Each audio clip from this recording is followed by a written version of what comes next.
How to add song to Instagram post after posting it.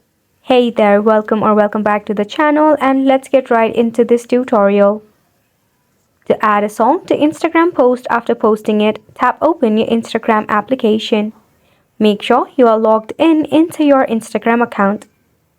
At the bottom right corner, you will see a profile icon, tap on it. Now, once you are in here, go ahead and locate the post to which you wish to add the music. Select on the post, then tap on the three dot and select on Edit button. At the top, you will see the option of Add Music. Click on this given option. Now you can go ahead and select the music from the suggestion list, or you can browse for your favorite artist or music. You can just click on the music and select the duration of it along with the time duration by clicking on the times tab and press on Done. Then click on the tick mark button and again press on tick mark to save. Once you do this, you'll be able to add song to your post. If the feature is not available to you, make sure to update your Instagram app.